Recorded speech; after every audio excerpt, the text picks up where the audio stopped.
Praise the Lord. Dear children of God, I welcome you to the power of praise. All glory and honor to our Almighty God. Today our Bible portion, Galatians 5:24.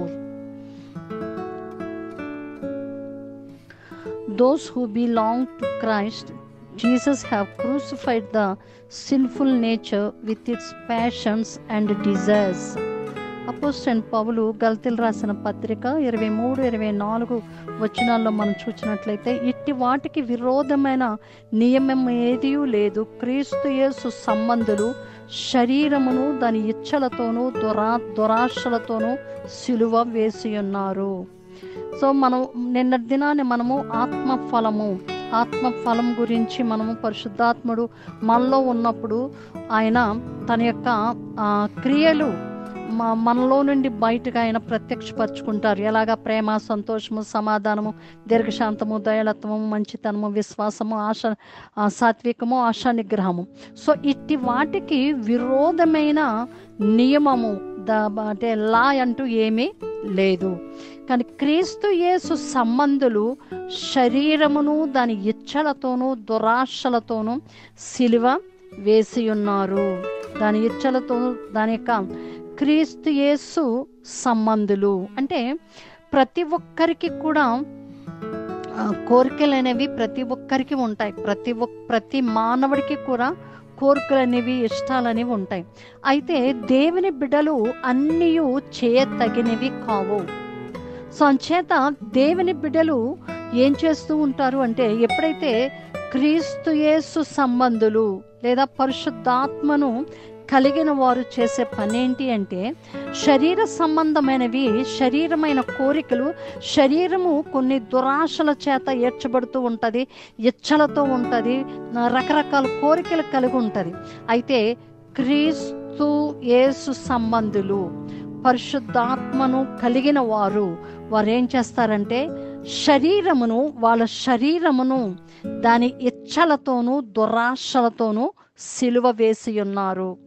యేసుక్రీస్తు ప్రభువారు మన కోసం ఆయన సిలువ వేయబడి ఉన్నారు. 2 చేతుల్లో మేకులు, కాళ్ళకు మేకులు, మనం చేసిన తప్పిదాలను బట్టి, దోషాలను బట్టి, మన అపరాధాలు అన్నీ కూడా ఆయన మీద వేసుకుని ఆయన సిలువ వేయబడి ఉన్నారు.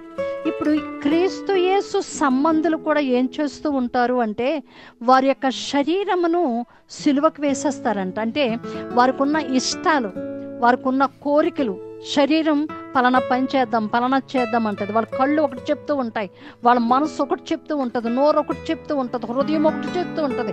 సో ఇవన్నీ శరీర కోరికలు, వారి యొక్క దురాశలన్నిటినీ కూడా క్రీస్తు సంబంధులు పరిశుద్ధాత్మను కలిగిన వారు ఆ యొక్క శరీరమును, కోరికలను, ఇచ్చలను, దురాశలను కలిగిన ఆ శరీరాన్ని వాళ్ళు ఏం చేస్తారంటే సిలువకు వేసి ఉన్నారంట. సిలువేసేస్తారనమాట. అంటే శారీరకంగా కోరికలని వస్తూ ఉంటాయి, కానీ వారు ఎట్టి పరిస్థితిలోనూ శరీరము చెప్పే మాటకు వారు లోబడరు.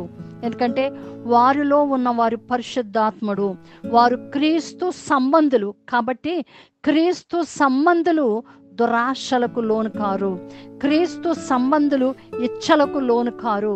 అలాంటి కోరికలు ఉన్న శరీరాన్ని వారు సిలువేశారు. వాటి విషయాల్లో వాళ్ళు మెలకు కలిగి ఉంటూ ఉన్నారు. హల్లెలూయా. సో దేవుని బిడ్డలైన మన జీవితాల్లో కూడా పరిశుద్ధాత్ముడు మనలో ఉన్నప్పుడు మనము ఏమి చేయతగినవో వాటినే చేస్తూ ఉంటాం. ఏమి చేయకూడదో, శరీరము వేటిని కోరుకుంటూ ఉంటుందో వాటన్నిటిని కూడా మనం త్యజిస్తూ ఉంటాము. దేవుని ఆత్మ చొప్పున మనము నడిపించబడుతూ ఉంటాం. సో ఈ దినాన మీరు ఏ పరిస్థితిలో ఉన్నా, ఒకవేళ లోకము చాలా భయంకరమైన పరిస్థితుల్లో ఉంది, సో అట్లాంటి పరిస్థితులన్నిటిలో కూడా పరిశుద్ధాత్మ చేత మీరు నడిపించబడినట్లుగా ప్రభు కృప మీకు తోడైండును గాక. అంతేకాదు ఈ దినాన్ని ఎవరైతే నలిగిపోతూ ఉన్నారో, ఆధ్యాత్మికంగా ఒకవేళ పతన స్థితిలో ఉన్నట్లయితే ఈరోజే పరిశుద్ధాత్మ దేవుడు మీ దగ్గరకు వస్తూ ఉన్నాడు. పరిశుద్ధాత్మ దేవుడు మిమ్మల్ని, మీరు పడిపోయిన చోటు నుంచే ఆయన మిమ్మల్ని పైకి లేపాలని కోరుతూ ఉన్నాడు. మీలో ఉన్న ఒకవేళ దేవునికి అయిష్టమైనవి ఏవైతే ఉన్నాయో వాటన్నిటి నుండి కూడా, ఆ బంధకాలన్నిటి నుండి కూడా పరిశుద్ధాత్మ దేవుడు మిమ్మల్ని ఒప్పింపు చేస్తూ ఉన్నారు. యేసుక్రీస్తు ప్రభు వారు ఆ బంధకాలన్నిటి నుండి కూడా మిమ్మల్ని విడిపిస్తూ ఉన్నారు. యేసు రక్తము, మీరు ఏ బంధకాలతో, ఎటువంటి క్లిష్టమైన పరిస్థితుల్లో మీరు ప్రభు వైపుకి తిరగకుండా ఉండిపోయి ఉన్నారో ఆ పరిస్థితులన్నిటిలో నుండి దేవుడు మిమ్మల్ని విడిపిస్తూ ఉన్నారు. ఆమేన్, హల్లెలూయా. అంతేకాదు, ఒకవేళ శారీరకమైన బలహీనతతో మీరు బాధపడుతూ ఉన్నట్లయితే ఆ బలహీనతల నుండి కూడా యేసు నామములో విడుదల, ఇప్పుడే యేసు నామములో విడుదల మేము ప్రకటిస్తూ ఉన్నాం. మీ శరీరంలో ఎక్కడ ఏ విధమైన బలహీనతతో మీరు ఉన్నప్పటికీ, ఏ తలనొప్పులు, ఒళ్ళు నొప్పులు, బలహీనతలు ఏమైనప్పటికీ, దగ్గు, రొంప, ఇప్పుడున్న పరిస్థితిని బట్టి ఏ బలహీనత మీ శరీరంలో ఉన్నప్పటికీ యేసు నామములో వాటన్నిటిని కూడా బయటకు పొమ్మనాజ్ఞాపిస్తూ ఉన్నాం. యేసు రక్తమును మీ శరీరం మీదనే ప్రకటిస్తూ ఉన్నాం. యేసు నామములో విడుదల, స్వస్థత మీరు పొందుకుని ఉన్నారు. ఆమేన్. ప్రేమగల మా దేవాన్, దయగల తండ్రి, నీకు స్తోత్రాలు చెల్లిస్తూ ఉన్నాను. నాయన ఈ సమయంలో నా ప్రియ ప్రభువా, ఆధ్యాత్మికంగా నాయన మీరు ప్రభువా, మీరు వారి శరీరాల్లో, మీరు పరిశుద్ధాత్మ దేవ, మీరు వారిలో ఉన్నారు. శరీర క్రియలు ఏమీ కూడా వారి జీవితాలలో జరగకుండా పరిశుద్ధాత్మ దేవ, మీరు వారిని మీ కంట్రోల్లో ఉంచుకున్నందుకు మీకు స్తోత్రాలు చెల్లిస్తూ ఉన్నాను. థ్యాంక్ యూ డాడీ, నీకు స్తోత్రాలు.